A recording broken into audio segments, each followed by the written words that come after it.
we are fortunate enough to be joined by Ellie and Joff of the band Wolf Alice. How are you guys?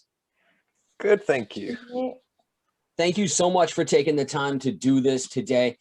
You've got a new album coming out June 4th called Blue Weekend.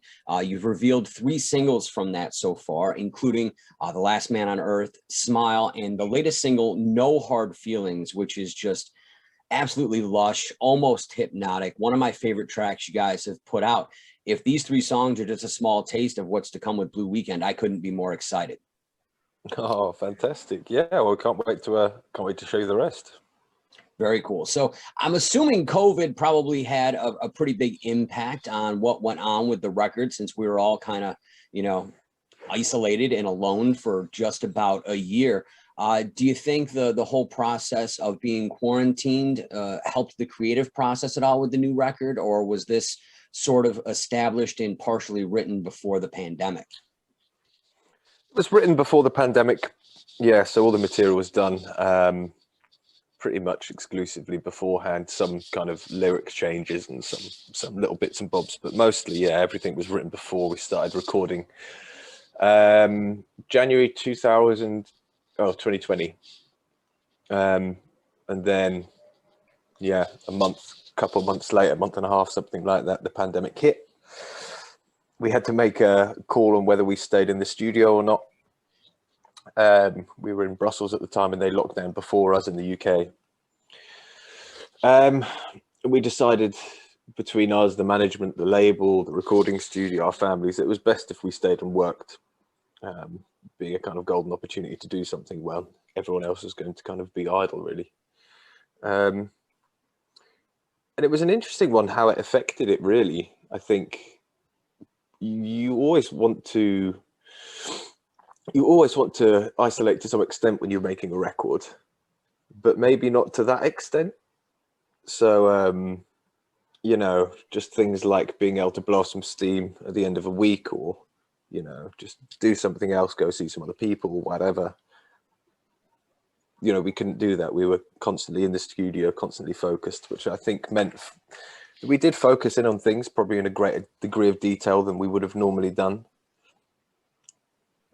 But I think maybe we went a little bit mad doing it. I can only imagine that the group of people within the studio was probably a lot smaller than typical as well, given the COVID restrictions. So usually I know there's a huge team in there. So when the group gets that small, I can only imagine the dynamic that was going on towards the end of it. Oh, it made us stronger. Oh, absolutely. It's just a way to fortify your will, so to speak. Yeah, it kind of went the opposite direction. It wasn't a Lord of the Flies kind of situation. It was something more friendly and yeah. I'm sure it created some bonds that, either strengthened or will continue to grow over the course of time, having spent that much time literally just together. And not in a touring situation where you get to break the day up by going to play a show and a sound check and all of these regimented things. It's I know it drove me a little crazy to sort of not have a schedule. So I can only imagine what that's like when you're nothing but a schedule. No, completely. Very cool. Now, one of my favorite things about Wolf Alice, going back to the early days, is how dynamic the approach is, from the shoegaze vibes on the early hit Bros to sort of like the new wave vibe of things like Teenage Headache Dream. And then you've got very muscular guitar riffs on songs like Mona Lisa Smile, and the new one, which is entitled Just Smile. Where do you think the influx of dynamic shifts sort of was inspired for Wolf Alice, or is this just something that's naturally occurred within the creative process? Because everything, despite what avenue it seems to go down, is very distinctly Wolf Alice. And I think that's probably my favorite thing, is there's such a thumbprint for the band that fits so many different styles. And I love how diverse the catalog of the band truly is. Yeah, thank you. Yeah, I think it just keeps it fresh and exciting for us, to be changing directions here and there. We're inspired by one thing one day and another thing the next, and I think that will, filter down into the music that you write. So it's pretty natural for us, but yeah, we still kind of tailor the albums to, you know, keep our attention span going. So hopefully other people, you know, so yeah. Absolutely. And you guys do an absolutely incredible job with that. I caught the performance you did early in May on the Late Late Show with James Corden, and just absolutely breathtaking. I love you guys in a live setting. I've only been able to watch it on video. I've never actually gotten to experience it like in person, which has always been kind of a bummer. But the live setting for you guys, I think, is just like a next level thing. Is there anything distinct about the mindset for the live performance, especially knowing how much dynamic is within a set? I know it's a lot different doing one song on a soundstage for a show, but like I can only imagine how diverse your set is, the mental preparation for the live thing. Yeah, no, I mean, usually when you make a record, it goes, you finish the album, it's mastered.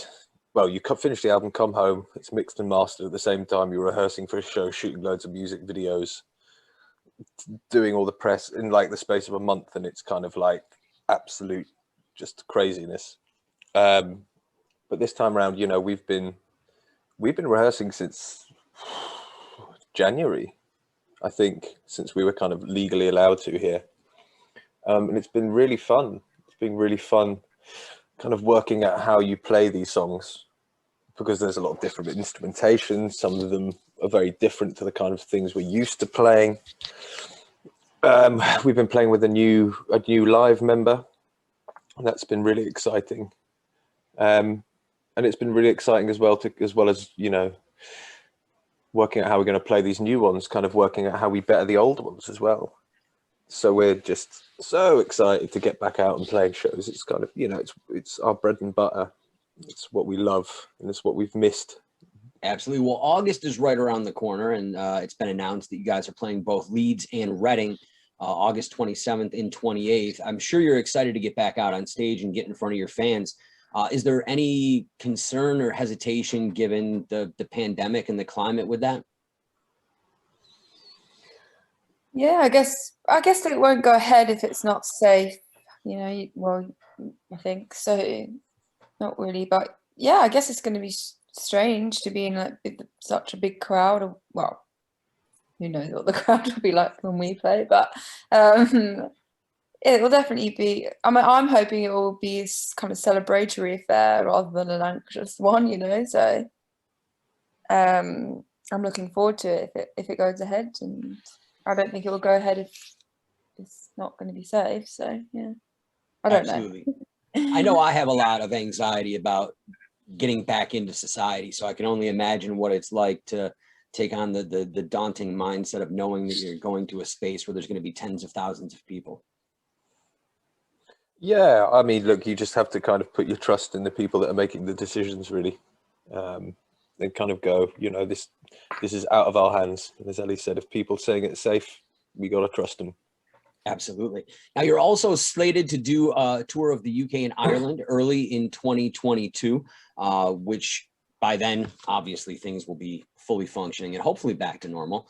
Are there any plans at some point to come stateside and share the live experience with the American?